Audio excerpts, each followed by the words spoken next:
Hello and welcome to the Cyberden right here on Siren Radio with your host, me, Jake the Voice. And of course, we've got another guest right here on the Cyberden. You may have checked out previous interviews with this lovely gentleman, but it looks like he's back once again for more. Please say hello to professional soundtrack composer Frank Klepacki, better known as the composer for many games out there. Command & Conquer series, the Dune series, for 8-bit Armies, 9-bit Armies, and many more titles. Thanks for coming, mate. Thanks for having me. Good to be here.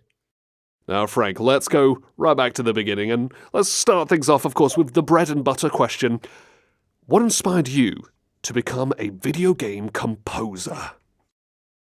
That's a kind of a fun question because I didn't necessarily set out to be a video game composer. I set out to be a professional musician. Like my dream as a kid was to, get in an original band and tour the world and sell albums and do all of that sort of thing, live the kind of the rock star life.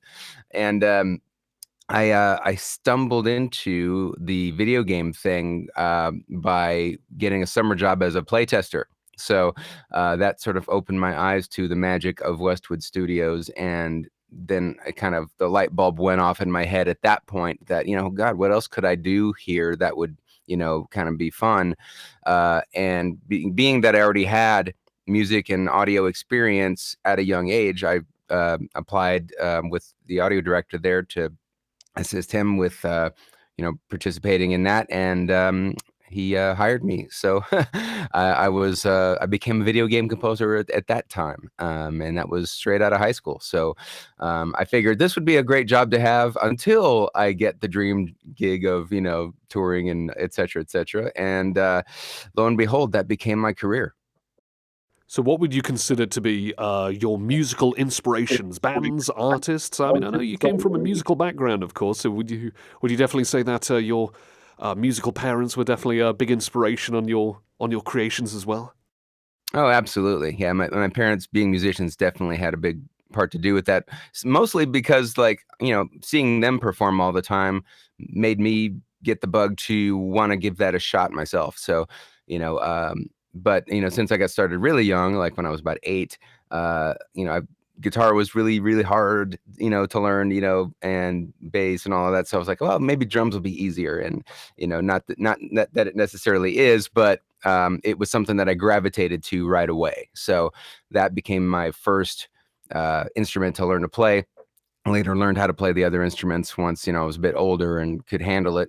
And then that got me into the idea of wanting to write my own stuff. So as far as what I was inspired by, I definitely started my musical journey primarily with rock music. I mean, I listened to a lot of stuff, but that was what I sort of gravitated to first. So I quickly got into bands like Rush and The Police and Van Halen and, some heavy metal stuff too, Metallica, Anthrax, and those were kind of my early sort of aspirations as a drummer to try to get to that sort of technical level of what those bands drummers were doing.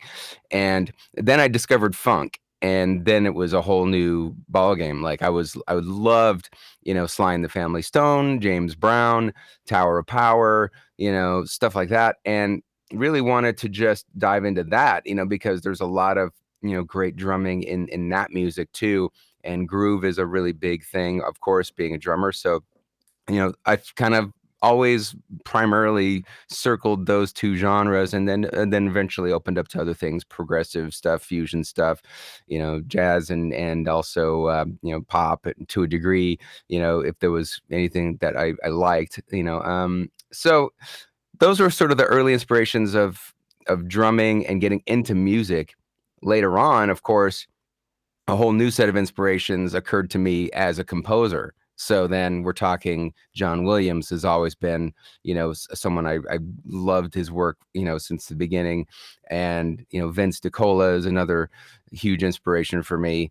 And also, some of Michael Kamen's stuff and Vangelis and, just a lot of those composers that were around in the 80s and 90s, their work I really appreciated. So that spilled over into, my subconscious for when I was composing my own stuff later, starting for games. I drew from those wells, and even some of the bands that I listened to that had different classical, influences.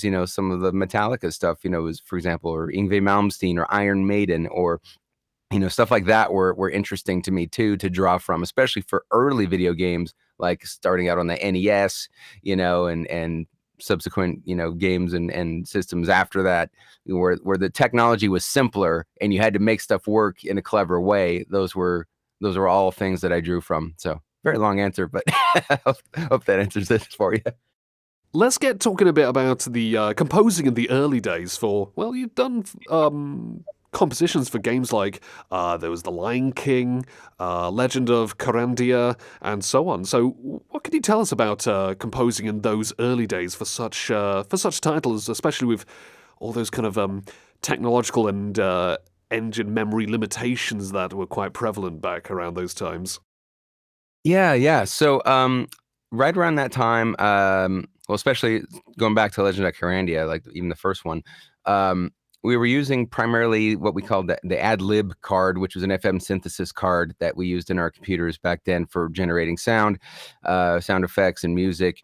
And also the Sound Blaster kind of quickly followed, but also using the same chipset. The Sega Genesis used the same chipset as well. So a lot of the sounds that you hear between those platforms were similar because they were using the same chips in terms of sound generation. So, but we also, at the time, for PC games, for people who cared a little bit more about wanting to hear better quality playback of music, the Roland MT32 was an option.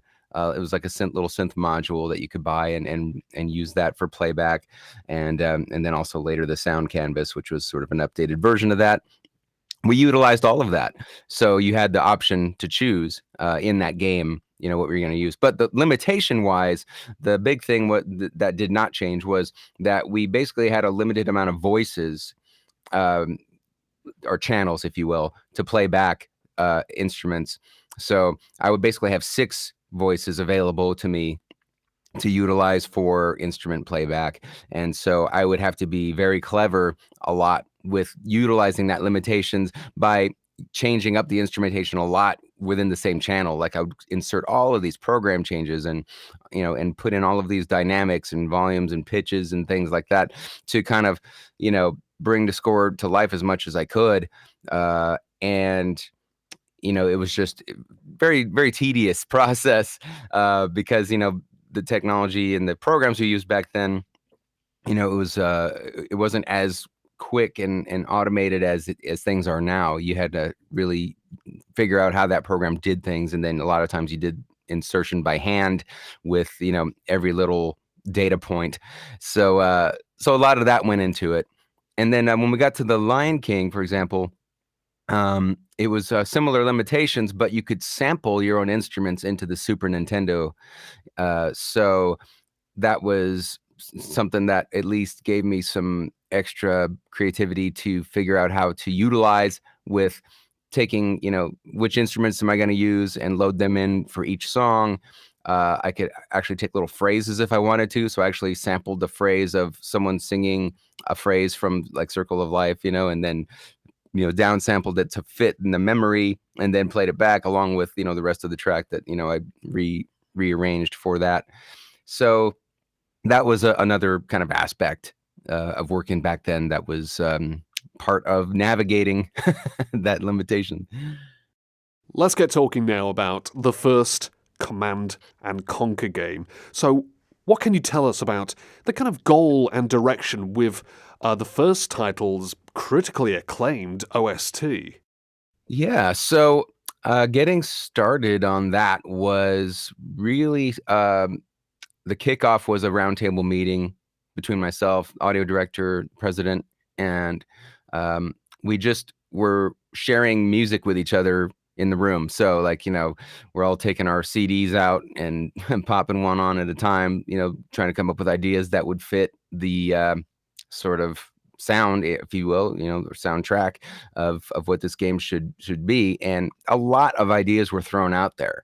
So this is primarily the reason why the soundtrack is very diverse in styles. When you listen to the original CNC, it's all over the place. There's rock and metal, there's electronic techno, there's hip hop, there's orchestral, and some things that are just fused together in that way. So that really stemmed from our roundtable meeting and me taking the notes on what tracks we liked the most that we were listening to, pieces of songs, instrumentation of different songs. And we were listening to everything from bands to soundtracks, film soundtracks, and trying to just pinpoint ideas. And the original intent was for me to take those things and come up with some experiments of some different styles and try it in the game and see what worked best. And I figured we would narrow this down to, a couple of these maybe genres or a certain type of sound that would fit. But as it ended up, they threw everything into the game to see how it would fit. And everybody loved the idea that it was that diverse. So hence it stuck that way. And I just was encouraged to keep doing a variety of different music. So how would you describe the evolution process of the OSTs for the many different Command & Conquer entries, and of course their expansion packs after that? Because, for example, you went for a more ambient approach with Tiberian Sun, with Command & Conquer Red Alert. There was more of the kind of like a blend of the orchestral serious stuff with the funk and the metal, industrial metal, all sorts, really, all sorts. So what can you kind of tell us about this? Be as broad as you want here, of course. Sure.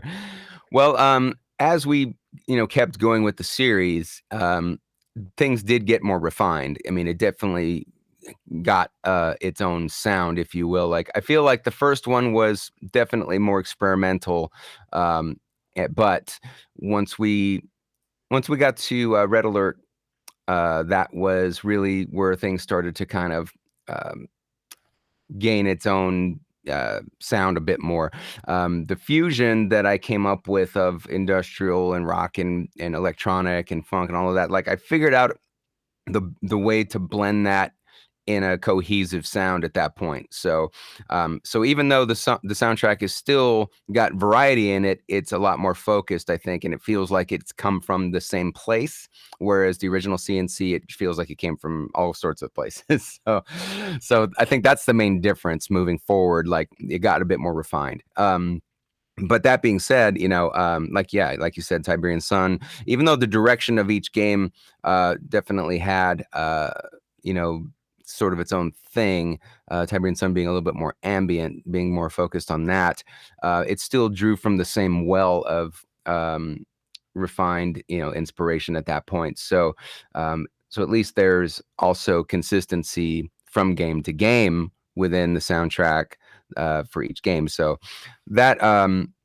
that was always something that stayed with me too, from project to project. So it wasn't lost on me, I didn't just veer off somewhere completely different for the sake of doing it and getting away from the sound that people have come to sort of identify with it. And that can be said similarly for the expansion packs and for, subsequent titles. Like, everything sort of had its own goal. And so we made sure that we reached for that and achieved as best we could. That was something I always loved about the, especially about the soundtracks for all of the games, including the expansion packs as well. I always loved the new twists and new directions. Like, for example, Covert Operations, that had more of the ambient tracks, still mixing in some of the, the kind of electronic beats. Then there was things like Yuri's Revenge for Red Alert 2, where that kind of combine the sci-fi movie samples with the metal, the funk, the other kind of like electronica synthesizers to give it like a he's taking over the world kind of B horror movie vibe. That again, that's always something that I think has stuck with myself and countless fans as well. Yeah. I mean, and it's interesting because a lot of these ideas sometimes they start much earlier, and just need the right game or right expansion pack to develop into. Like Yuri's Revenge is actually a great example of something where I started that idea for that kind of sound for the original Red Alert, to be honest. Um, that was one of the things that I experimented with was doing more of the sci-fi B movie kind of vibe, which is also why we had that little cameo mission of the giant ants in Red Alert, and you hear that sort of B movie music in there that I intentionally wrote and produced it to sound that way. The music that I used on that part, um, and that was one of the early ideas that I came up with for Red Alert. So even though that wasn't what they wanted for the whole soundtrack, they were like, oh yeah, this could be cool for something, later. And then when Yuri's Revenge came around, I'm like, okay, you know what, this is the time to use it, because this whole campaign and his character just speaks to that throwback. And if I can combine that with the sound of Red Alert 2, that'll be something that works well, and it did. So I was really happy about that. And yeah, there's other expansions that we did that had other sort of specific goals in mind, like the expansion pack to Tiberian Sun. The the whole thing centering around Cabal, the computer system that kind of takes over as as leadership for Nod in Kane's absence, and creates his own faction with that too. That was fun to explore because everything was about digital, computerized sounds integrated into the soundtrack.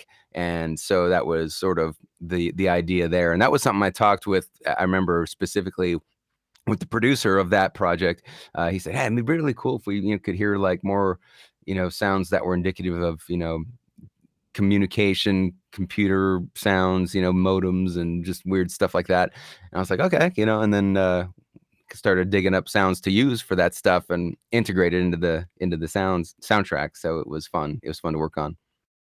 Now, sampling is quite a recurring sort of element of the Command and Conquer soundtracks, especially. Could you tell us more about that? Like, for example, there's the movie soundtracks. There's the kind of the voices that you'd hearing almost sounded like radio broadcasts or political speeches or like stuff like that. And then there's some tracks like Workmen from Red Alert, which I believe had a sample of White Zombie in there as well. If correct me if I'm wrong. So again, how did you get those kind of samples? What inspired you to kind of dig around here and start recording them yourselves?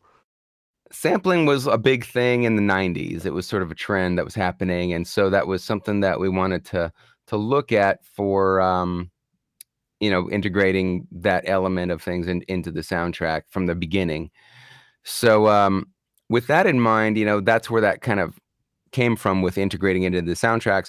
And when I first started doing that, I was literally sampling bits and bobs from different movies or broadcasts that I was recording, and of course quickly realized that this isn't something that I can use without getting legal clearances and et cetera, et cetera. So instead, what I did was, we the audio department, we got people to come in and say those things, and we recorded them ourselves, so that we had the original source. It wasn't taken from somewhere, but then I would process it in a way to make it sound like it was sampled. So I would, downsample it, by, giving it a gritty sound or a radio sound, or filter it in a way that makes it sound like it was taken from some other source, so that you got the impression that these things were sampled from something, but in fact, we did record them in the office at the studio. So yeah, we just used people from that worked at Westwood at the company, or we hired some voice actors to come in and say some of these things if it was a very specific kind of a voice that I needed, and I did some of them myself even. So so it was fun to do that, and and then we had vast sound effect libraries at our disposal too. So I was able to use those as well, and use sound effects and sample those and integrate that, and create little scenes out of it, if you will. Yeah, that was fun to, be able to put that in, and that just sort of became part of the soundtracks moving forward too. I would occasionally integrate different samples of things, and I would just come up with different ideas of, what should I use here, or where can I pull from something. And in some cases I would pull quotes from the actual game. Sometimes if I did a remix, for example, like when we did the Retaliation remixes, I actually pulled a couple of quotes from some of the movies of Red Alert, into those things. So those were all elements that were fused together. And of course, there's also that famous sample from Hell March, which everyone still keeps debating to this day what the hell it means, if it is German or if it's Dutch or if it's something completely different. Yep, it keeps going. The ongoing And mystery. yeah, I get a kick out of it. The fact that people are still talking about that to this day. It's how many years later. Now, speaking of remixing, you've also done, of course, as you say, many remixes of Command and Conquer tracks. So, what were your goals with remixing and kind of adding new twists to these original tracks that you made for the games? For example, like in which game, like you talking about, like for Retaliation, for example, or Well, for example, the remixes, like for example, Hell March remix, No Mercy remix, yeah, Mud, okay, yeah, it etc. was all from that era, yeah. So that was actually, um, once Red Alert had shipped, or when it was about to ship, um, it occurred to me that there was remixing was sort of a new thing that occurred to me then. Like I started seeing that pop up in other bands and whatnot. Um, White Zombie was one, in particular that I really liked. Their remix albums that came out that were so different from the originals, and I was like, oh, this would be kind of fun to take some of the tracks that from this game and see if I could do a souped up sort of remix with it. And so it was more for just fun, just the idea of trying it out and seeing if I could do something clever with it. And once I did a handful of them, my audio director said, he wanted to find somewhere to use them, but it was sort of too late. Red Alert was shipping, so maybe we could use them in something in the future. And they ended up being used for the Soul Survivor game, and also when they announced they were going to do the PlayStation Retaliation game, they wanted to integrate that into that one as well. So that's really where it's most known to be heard at. But that was really the idea behind doing it in the first place. It was more just for fun. Like I didn't have to do them, but I just wanted to give that a shot and see how it would turn out. I got a bonus question I'm going to throw out here because this is something I noticed. Because I grew up playing Command and Conquer and Red Alert on the PS1, and then many years later, when I was a teenager, I discovered, Retaliation. Like, let's buy this. Never played this, and I discovered, it's got the expansion pack stuff in and new remixes stuff. Mm-hmm. I remember reading into the little manual, just flicking through that and reading that, and I saw at the back it's like the track list of the new songs. So it's like the songs from the the other songs from the PC expansion packs of Red Alert and the remixes. And when I was reading through that, I discovered like some of the names of the tracks, but later I discovered, hang on, these aren't the names like in the back of the booklet. Because, for example, there were tracks like, for example, there was Backstab, The Second Hand, but when I checked the booklet, they were called something completely different, like Build More Silos or, something like that. Did you write those, or did someone else like in the office like, where's Frank? Oh, whatever, let's just call him whatever. That would sometimes there were discrepancies in the song naming, particularly like HM2 is a primary example of that. It's just supposed to be called Hell March 2, but whoever was doing the jukebox in the game at the time was I guess reserved about putting the word hell into a song title name or something like that. I don't know, but and I was like, well, it already exists in the first one, so what's the big deal? But that's that, and that was part of it. The other thing was I think there was just the idea that they thought they might rename the songs, and maybe that's why it was written in the booklet different. Um, and then it just never happened within the game. But ultimately, the titles that I gave them are the titles that were meant to be there. And I remember there were discrepancies even with song titles in the first CNC, but I think a lot of that had to do with um, the same sort of disconnect with, are we going to rename this in the game, or are we going to use my name, sort of a thing. And in some cases, people know them as both. So because they would be called something in the game, and then the soundtrack would come out with my names on it, and it was just the communication, I think, in that specific regard sometimes was lost in translation here and there. Especially with titles like, there's Target, but that was better known as Mechanical Man because of that, of course, famous sample that cropped up so much. Right, right. And the reason it actually, this is funny, the reason it was called Target was because that was the name of the movie that was at the end of CNC that was a reference name to the movie, of which I wrote that song for. And so that's why I named it that, just so I knew that it went with that movie, even though that changed later. So so it's just little things like that along the way. What can you tell us about the remastering process for, especially for primarily the first two games for the Command and Conquer Remastered Collection, coming back to those and tackling all of those, and even some of the unreleased kind of tracks that never made it onto the final game as well. What was it like, kind of going back to all that to get it all polished up? What was the process like? Well, first of all, it was very surreal to go back to a game I did 25 years ago at that point and remaster the stuff. And in some cases, recreate a few of the tracks from scratch again because I couldn't find the original mixes. And so literally went back to the exact same gear that I used to create them in the first place because I remember exactly what I had. And tediously, instrument by instrument and mix by mix, got everything back exactly the way that it was, at least as close as could possibly be. Yeah, it was definitely a crazy trip down nostalgia lane, really. And we just, because a lot of our team that was on the remaster, a lot of us did work on the original title, so we knew and had the love for really being able to be attentive to detail on it.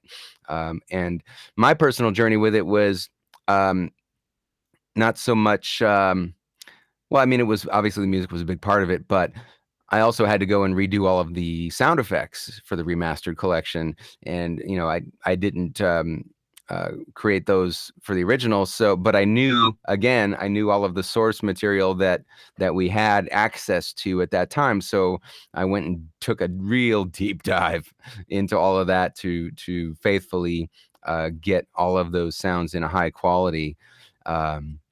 And so that was another tedious process where literally sound by sound I was going through so many volumes and libraries of things and finding, oh, that's the one, or this was, this sounds like the same thing but better quality, so I'm going to use this version of it, or whatever.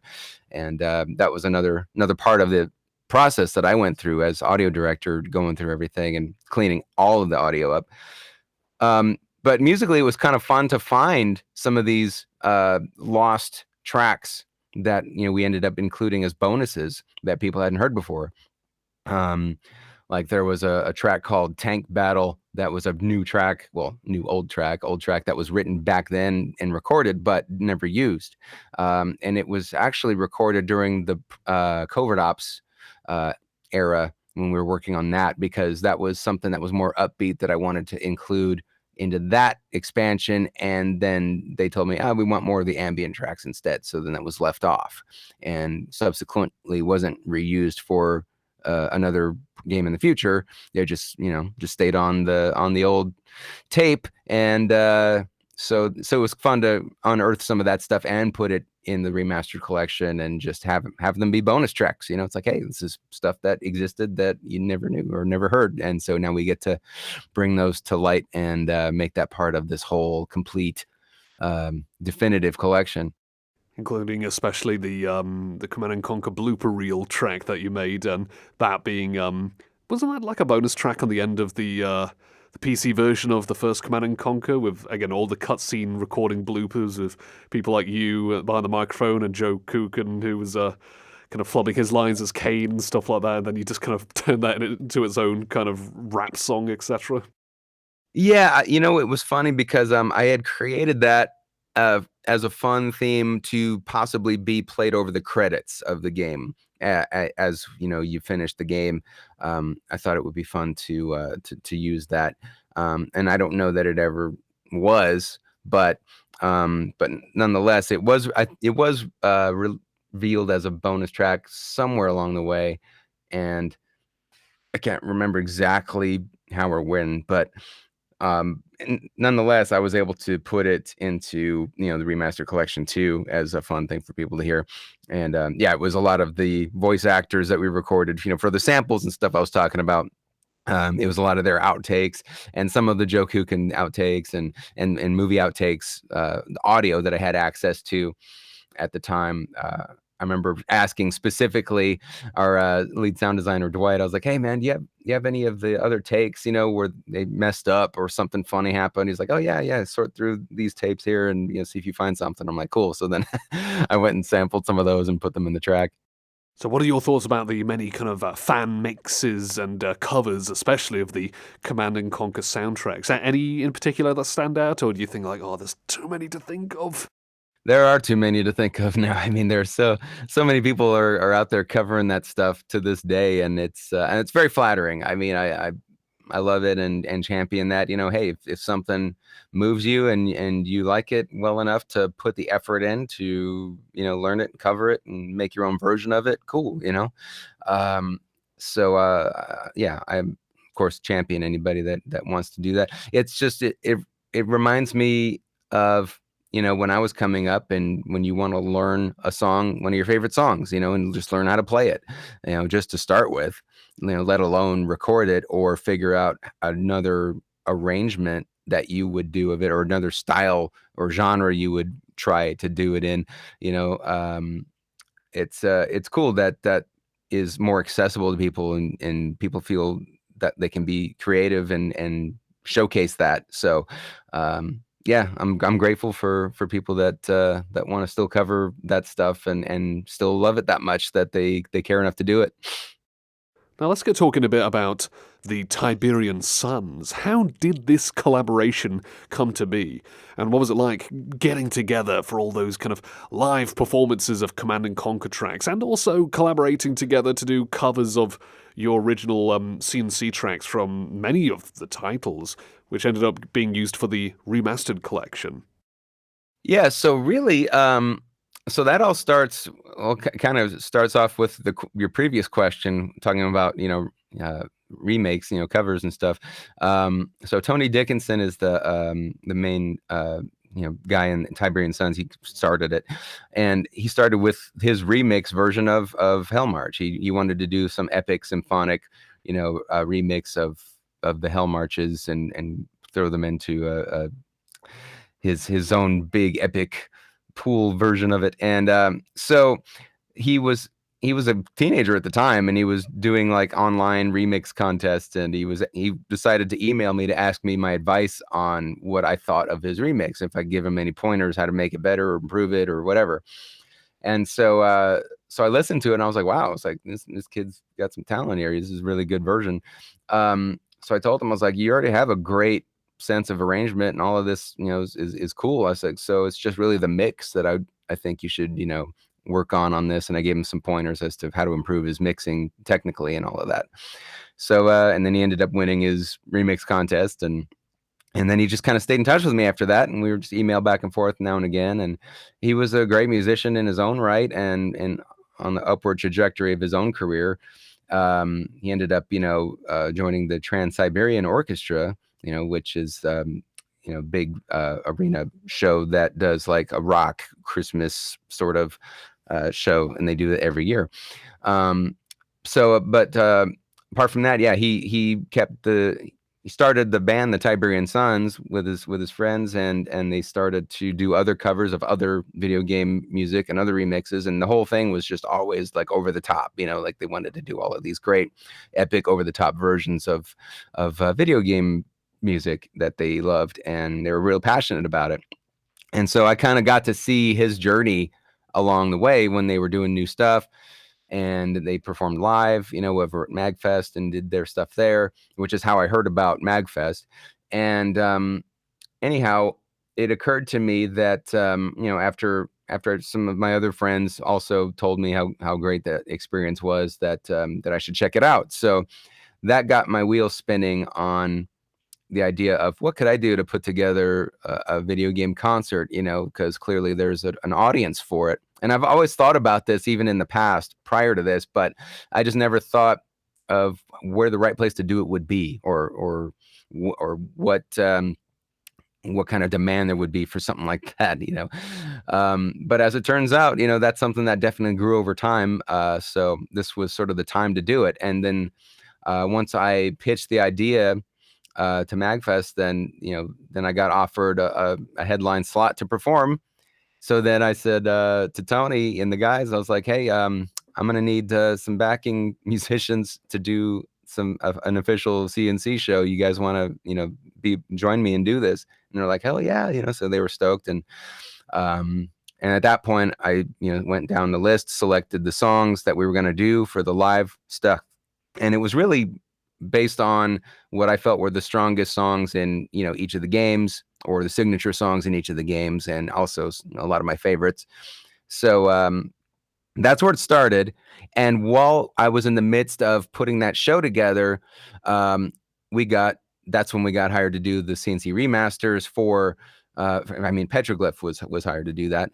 And so then that process started, and I was like, this is all coincidental that this is all lining up at the same time. This is kind of crazy. So when I told our producer at EA about that, Jim Vasella, I was like, hey, just so you know, I've already got this booked, and people know that I'm going to be performing this, at this MagFest thing. So he's like, oh, that's cool, man. He's like, yeah, when by that time we should probably have announced or whatever, and etc. So I just, went with the program in terms of the NDA and all of that, and made sure I was cognizant of that. But after we did that show, then Jim said, man, that show was awesome. Is there any way you guys could do like studio versions of that, and we could include that as a bonus in the remaster? And I'm like, yeah, sure. So that's what brought that about. It was really just after the success of the show that, that it was asked to be put into it officially.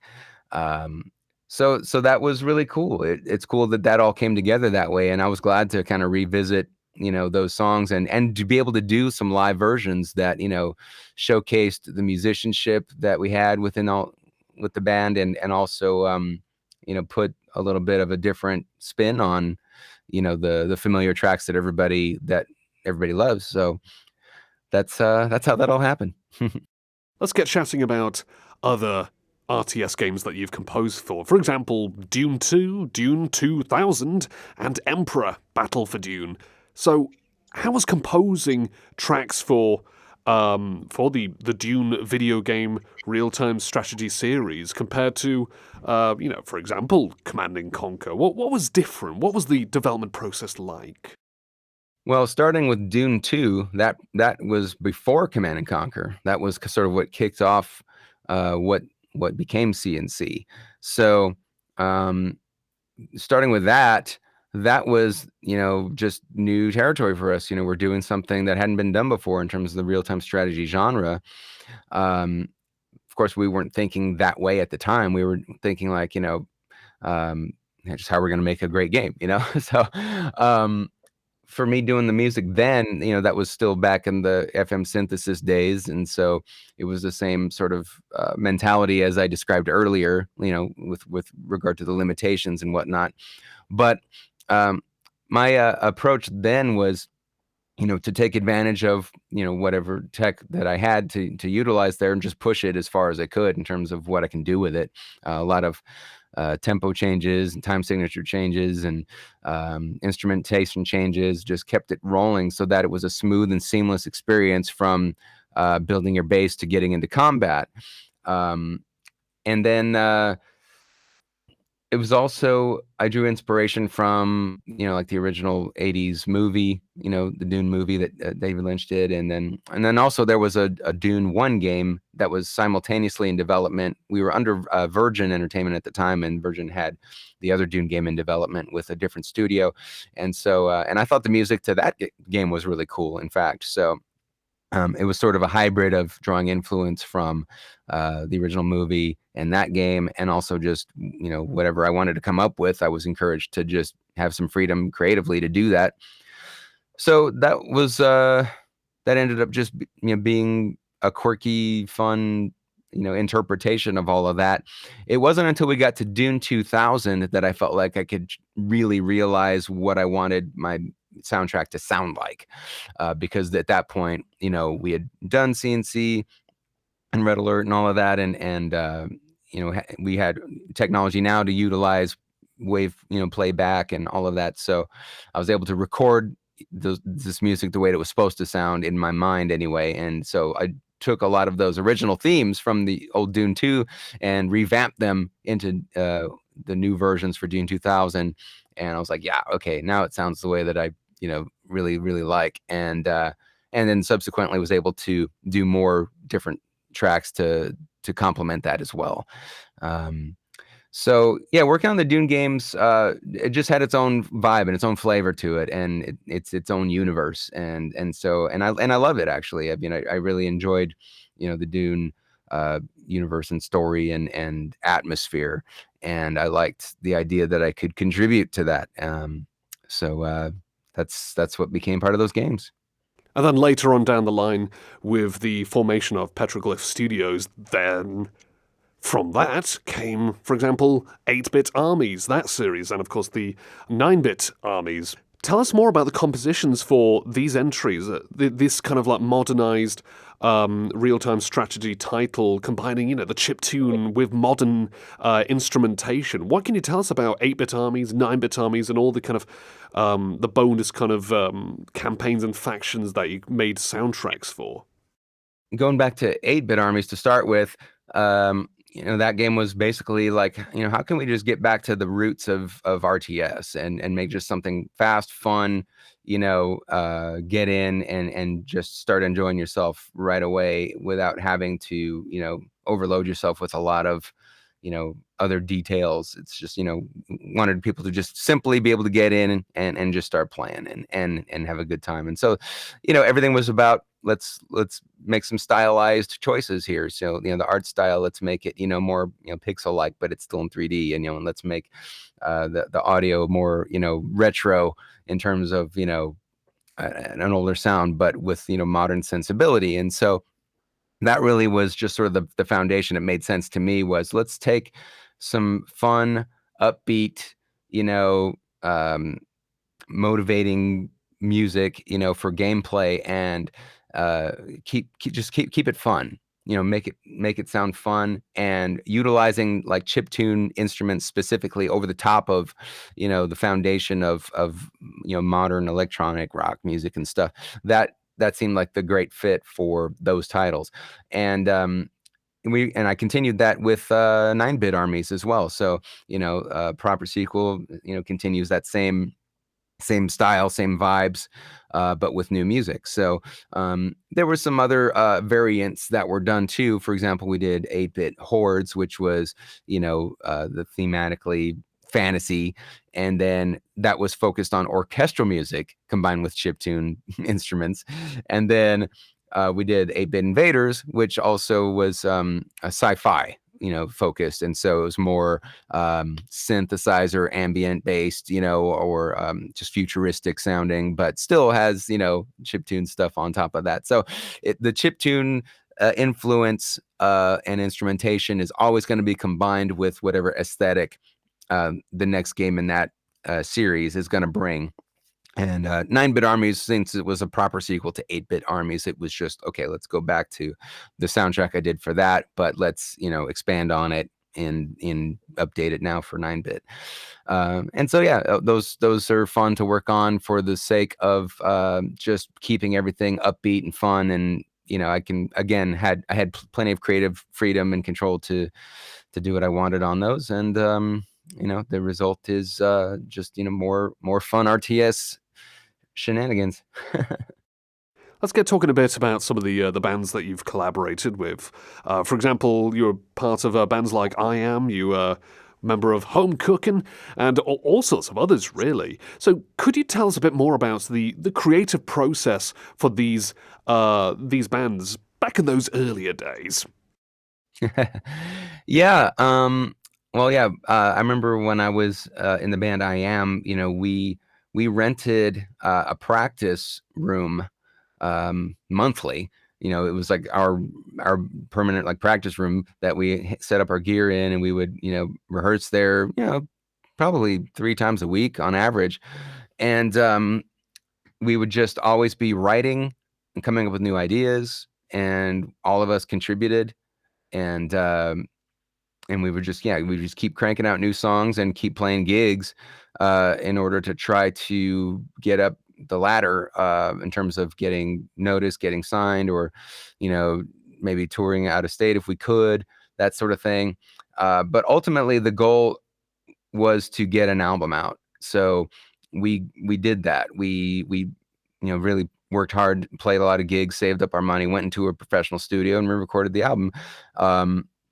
And that's really the mentality of what being in that band was like back then, and we had good camaraderie with the guys and stuff. And it was just one of those things where, and then once the album was released, and we were promoting it and selling it at shows and whatnot, I gave a copy of it to my audio director at Westwood, and he liked it, and then said, yeah, this song you guys have, Times, is pretty cool. Maybe we could figure out a way to use that in the game, and so that's how that ended up being played in the nod credits section. But beyond that, that was what that group was like. Home Cooking was another group that I had known for just as long a time, and it was a funk band that I really loved in Vegas, and I always wanted to just jam with those guys and hang out with them and just befriend them, really. And then I got the opportunity to start playing drums with them. And in fact, the funny story is the drummer for Home Cooking and I switched bands. He he went over to play with the I Am guys and formed a new band with them with a different singer and called Beat Knuckle. And then I went to play with Home Cooking. So it was funny that we ended up doing that. But and then I got more involved in writing and arranging with Home Cooking, wanting to do more funk stuff and utilize the horns. And we at that point, I had converted a garage in my house into a practice room / studio, recording studio, and so then we started practicing there, and recording there.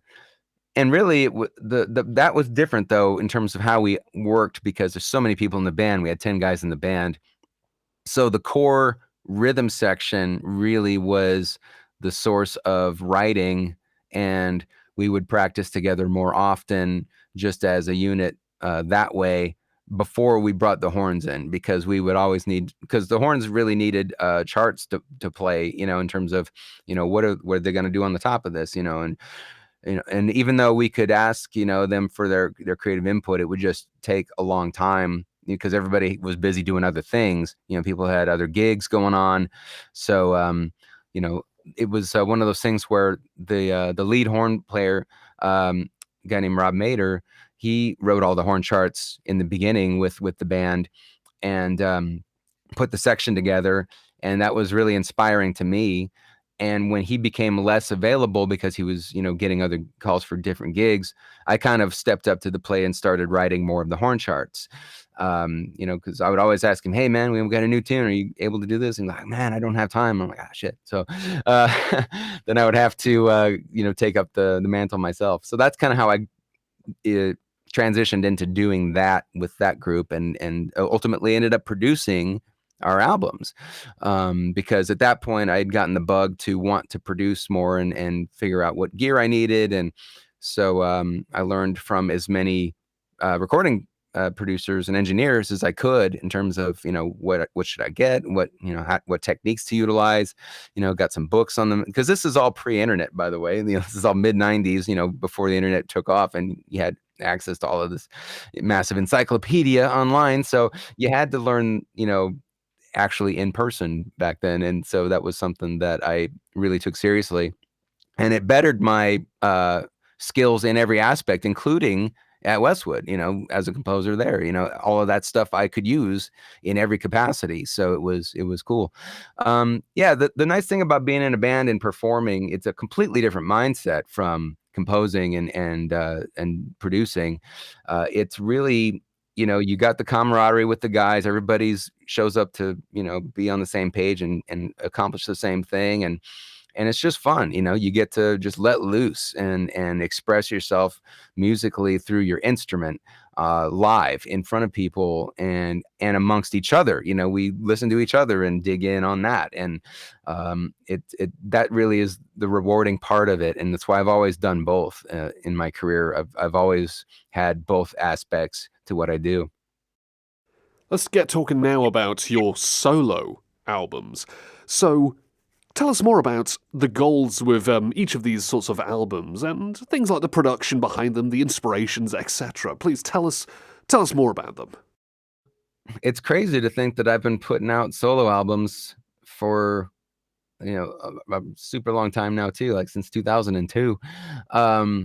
The first album I did, Morphscape, really was just came about from like, I wonder if the CNC fans would appreciate a solo album from me, if I kind of put together some tracks that were reminiscent of that style.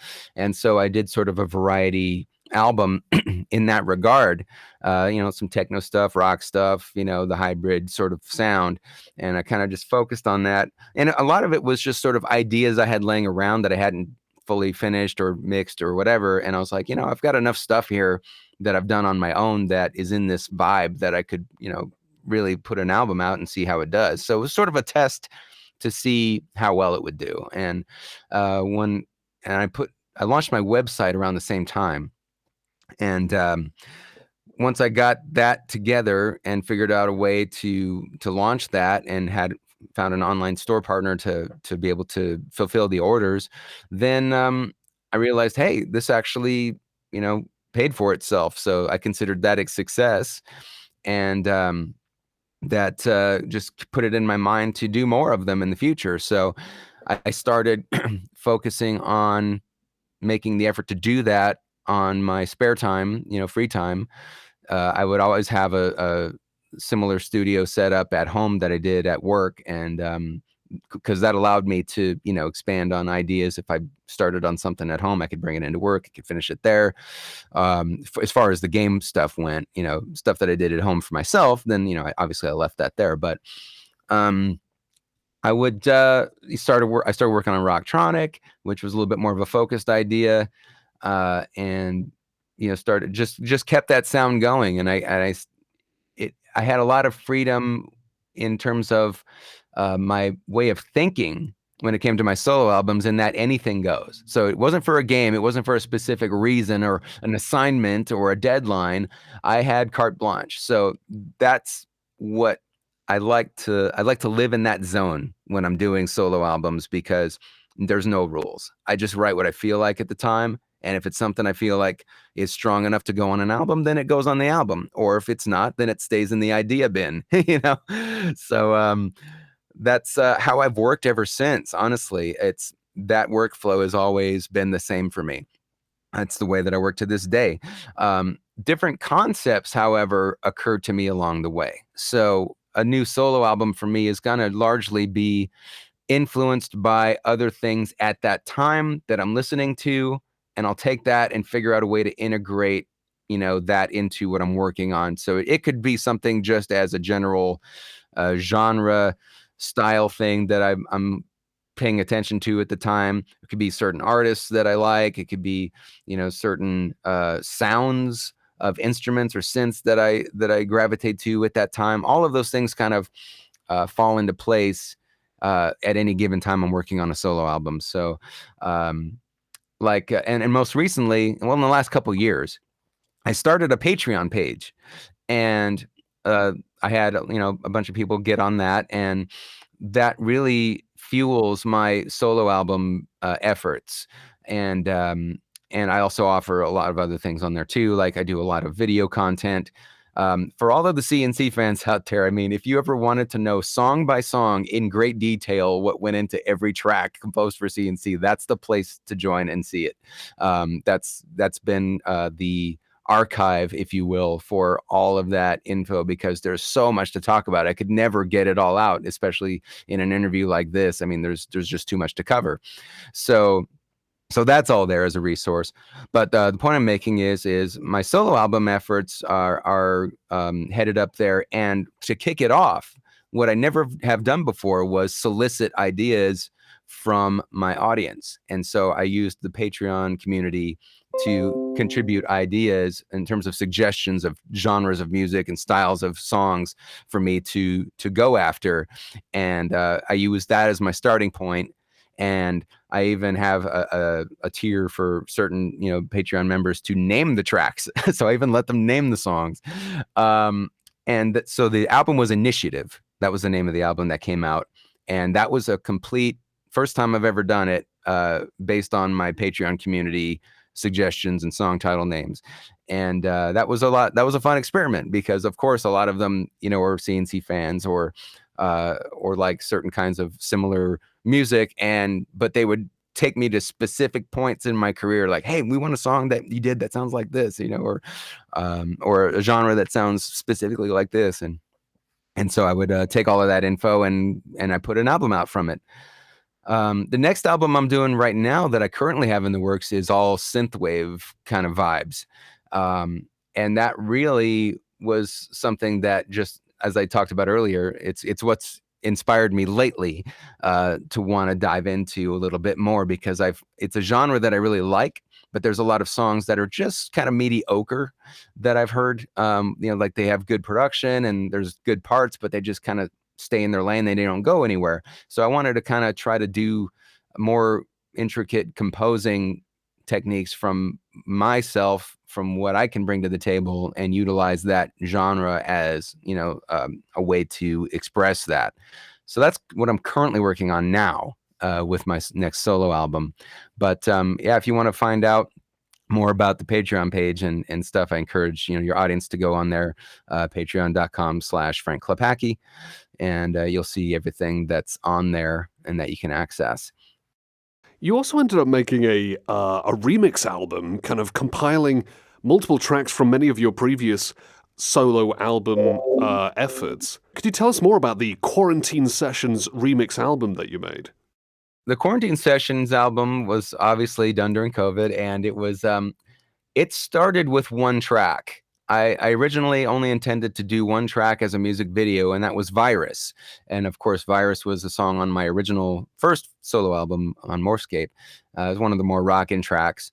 And the whole idea was, okay, well, there's the COVID virus is out, so I'm going to do this track Virus, but I'm going to rock it out and play it live and record myself in the studio doing it and put a mask on just for fun, So, and I, was ridiculous with it. I put a Darth Vader mask on for my keyboard recording, and and had different face masks on for every instrument, and so that was the idea behind that. That's what kicked it off. So I recorded the song, I recorded the video, and then I had Nate Horsfall edit the video for me. He's our visuals guy for the Tiberian Sons show when we do our concerts, and that came out great. I was really happy with it, and it was just fun to put out. And I realized, hey, I could go and do more of this kind of stuff, where I'm just playing live new versions of my solo material and make new videos. So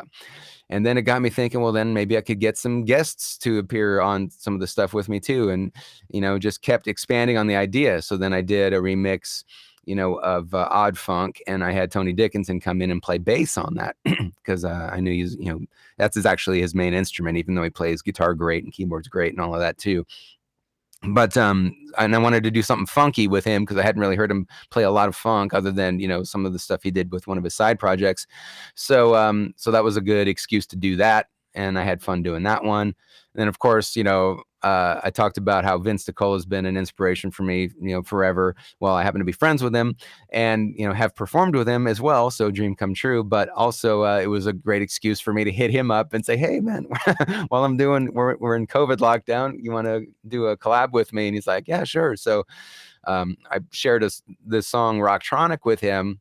And I said, it'd be cool if we could utilize, keyboards and like some gritty organ on this. And he's like, yeah, I know what I could do with this. And I originally told him it would be fun if you just kind of did like a sort of an intro into the song, like just something quick, just to kind of make a statement that you're in the house, you know what I mean?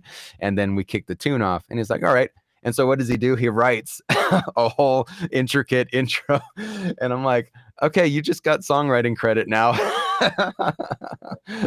So, but I was so stoked that he went to that length to do that. So I could say I officially co-wrote a song with Vince DiCola, and then we also performed it and did the video. So that was a blast. And that just kept spiraling into everything else. So I made a whole album of it. And got a couple of other friends involved. I got Christian Brady, who is lead guitarist for Hell Yeah. My friend Stephanie Calvert, who sang on my EDM album Digital Frontiers. Of course, I utilized her in a remix track for something more rock version of one of those songs. And so that all came out great. It was super fun to do, and that was the time to do it because I needed something to keep my brain working and have fun, given the fact that we couldn't perform live at that time for a good year and a half there. So that's really that's how Quarantine Sessions came together. It started with the one song and sort of snowballed from there. What would you say are some of your favorite tracks that you've ever composed for soundtracks, solo album stuff, anything? Wow, loaded question there. Well, I think it's safe to say that all of the stuff that I perform with the Tiberian Sons are my favorite CNC tracks. It's safe to say that most of my favorites of my solo work are on the Quarantine Sessions album. Apart from that, I've got, favorites in Dune 2000 and Star Wars Empire at War, of course. It's hard for me to just start naming them off the top of my head because there are so many. It's weird to get questions like that when your body of work is so vast that it's impossible to name all the titles off the top of your head without going back and looking through it physically and saying, oh yeah, this song, that's sort of the short answer just off the top of my head. If you want to get more specific, like if you want to pinpoint a specific game or album, then I could probably come up with something a little bit easier. Oh, you're putting me on the spot now. Oh, let's how about we narrow it down to let's say from the Command and Conquer series, and then let's say from the 8-bit / 9-bit Army series, being CNC classic, 8-bit 9-bit Armies being very much kind of the most recent kind of RTS sort of title stuff that you've worked on. So again, if you could pick out one from each. Let's make it easy for you. Just one that really sticks out to you from each of those. Let's see. So from the CNC series, like I said, I have so many favorites, but let's just start from the first one, first Command and Conquer game. I'd have to say one of my absolute favorites is probably gonna be Full Stop. That one is that's always been a favorite because it was something that was definitely a nod to Vince DiCola. I think I was purposely going for that sort of Transformers the movie sound from '86. So that's one of my favorites. And then also, or Warfare is also the title it's known by. It's one of those dual title things. And then going into, let's say, 8-bit Armies, trying to think on that one. More Bite is probably one of my favorites on that game. And then, Yeah. So I'd say those are a couple that stand out to me. Now, since you've been composing music for 3+ decades, making music in bands and solo albums, all sorts. So, considering how long you've been at it, would you ever say that you've got like any dream projects in mind, or would you say like you've ticked all the boxes there, but you just want to keep on going? It's interesting. I'm very fortunate, Jake, in that I've been able to make multiple dreams of mine come true. Like most people are lucky to get one, let alone more than that. And I've been able to do that. And there's a couple of boxes I would like to check off the list if it's possible. I wouldn't be upset if it didn't happen. But one thing I always wanted to do was score a major film release. Something that, when I say major film release, just something that actually gets a theater release. Um, I'd like to do that. I'd like to do. I, I've always said I love like anything Transformers related, so that would be fun to work on. Something related to that. Um, and Unreal Tournament was one of my favorite games back in the day, and that was always something that I thought would be fun to work on. Although they don't do them anymore. But um, anyhow, those are just ideas of things that I'd like to do. But for the most part, I mean, I've gotten what I ever wanted in terms of the ultimate thing to accomplish. For example, like I've always been the biggest Star Wars fan, so I got to audio direct and compose new music for official Star Wars games, and that was a dream come true. And spending that 4 years was, arguably probably the best 4 years of my career for me, personally. As something to have been involved in that's near and dear to my heart, and I would continue to work on any future Star Wars project or TV series or whatever in the future. In a heartbeat. I never get tired of it. And then in terms of performing and on the band side of things, my dream come true was to perform with the Family Stone. And then that's what I've been doing since 2008 now, as their drummer. So the fact that I get to play all of this great funk music that I grew up listening to, that I revered so much and modeled much of, how I approach funk songwriting in the studio and all of that, and working with horns and just that incredible body work they have. I get to be part of that. So dream come true there. Same thing with working with Vince DiCola, getting to play drums behind his legendary music and to know him as a person and have learned some things from him, even personally. Those are all dreams come true for me that I will cherish forever. And and any other accolades are sort of a bonus on top of that. And I'm grateful to just have the name and career I have for myself, and to be able to, and I actually do have to say that it was a dream come true as well, to be able to have my own concert, to be able to perform my songs live, with a really great band and full production show, the way that we can do it and pull it off at a high level. That was also a dream come true for me, because like I said before, I had pondered that idea in the past and just didn't know when to do it or what the right scenario would be to pull it off. And once we finally got there and were able to do it, it was very gratifying, and I look forward to doing more of that. So any game convention coordinators out there, or promoters out there who want to do video game concert related stuff, hit me up. You've also done a bit of voice acting, as well as, of course, working on music. So, how did that kind of come about? And could you perhaps name some of the things that you voiced in? For example, Command and Conquer, you were the Commando.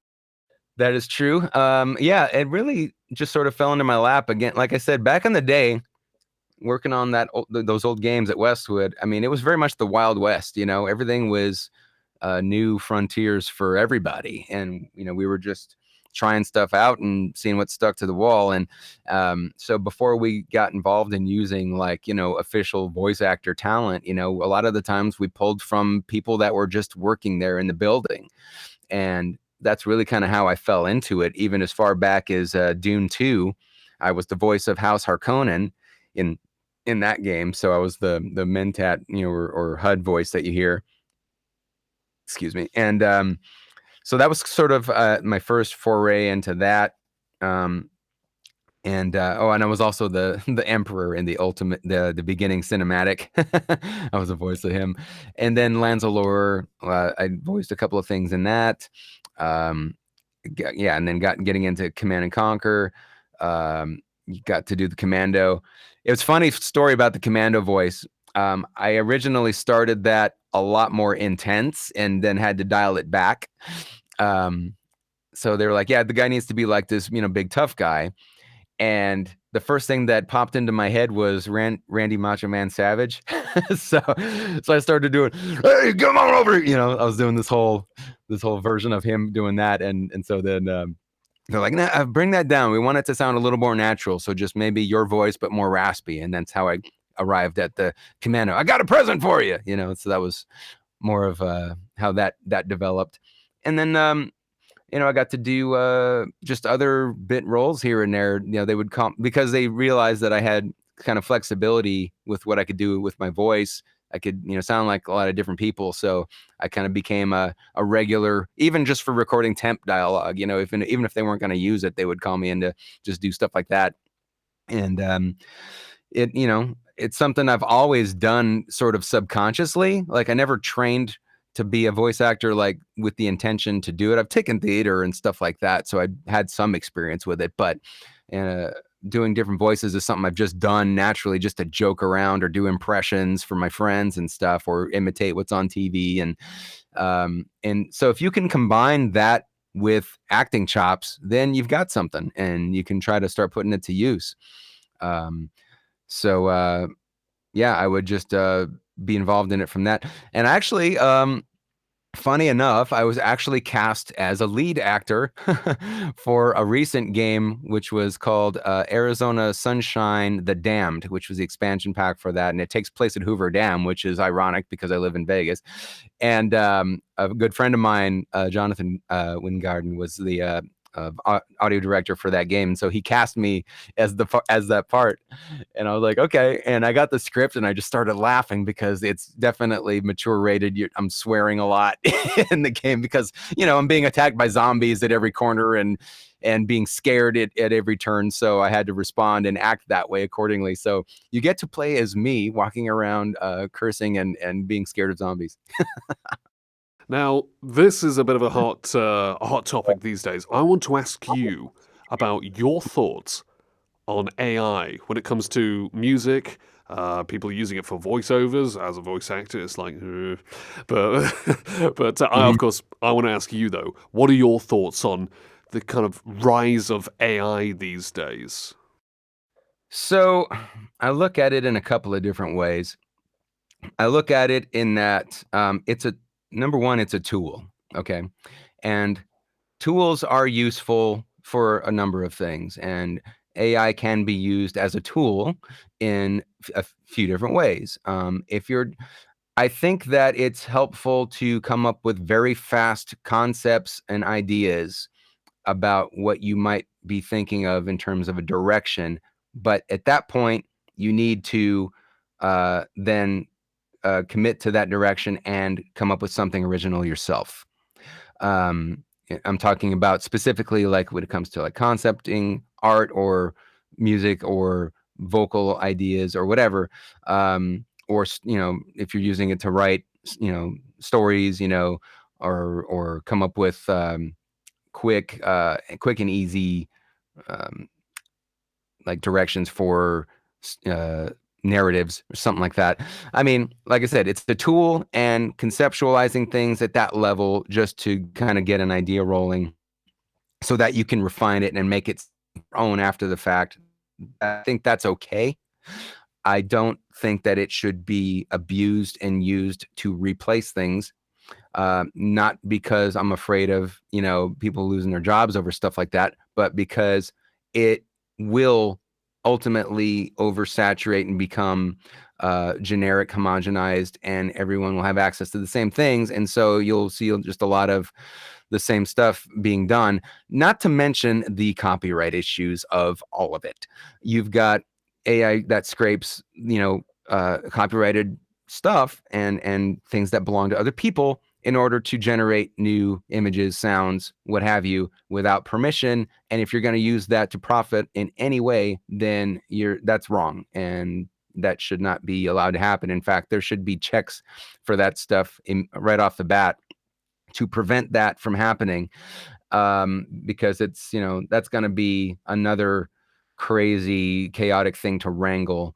And I hope that they put legislation in place to govern that, because it can get out of hand really quickly if not. And so that's the downside of it.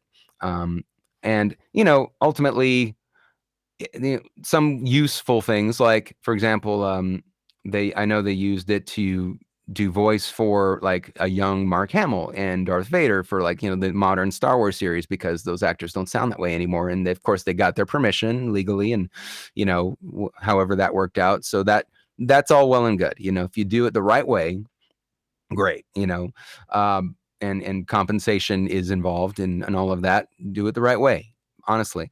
But if you're just using it to abuse it and trying to make a buck off of it knowingly, with all of the stuff that it pulls from, then that's obviously wrong, and that needs repercussions. So those are my thoughts on AI. I don't really feel like AI is ever going to do well with creating music. I've heard some of the stuff that's supposed to be well done with it out there, and honestly, it's still not there, because you're not engaging the human element. It's not organic.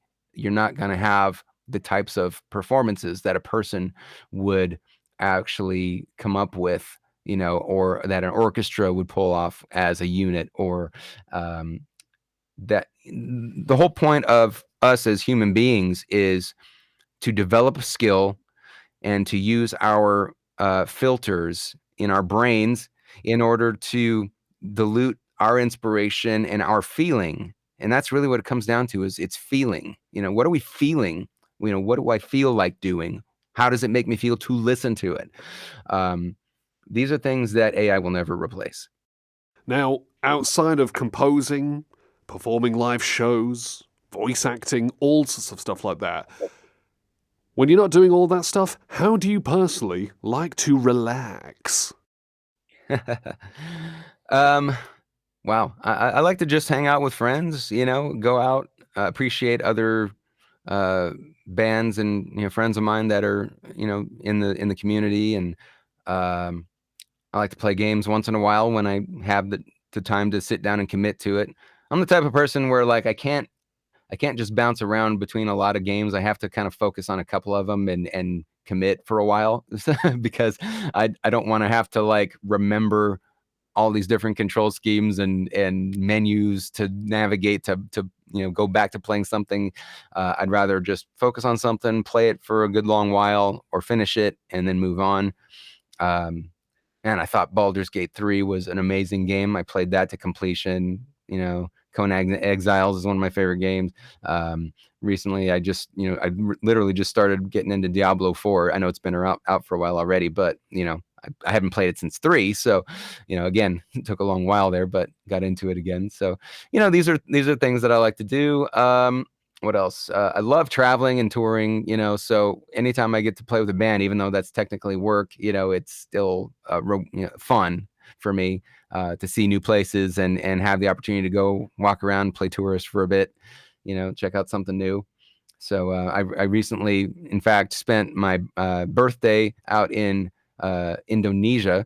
I was in Jakarta playing at a festival there with the Family Stone, and we had a whole day off, and happened to be my birthday. So went out, had these wonderful tour guides that took us out, that were part of the volunteers at the festival, and got to see a bit of the city and did a bit of shopping and went to a nice restaurant. They told the staff to bring me a cake and everything. So it was a lot of fun. So I enjoy doing all that kind of stuff, just life stuff, everybody, things that other people enjoy too. But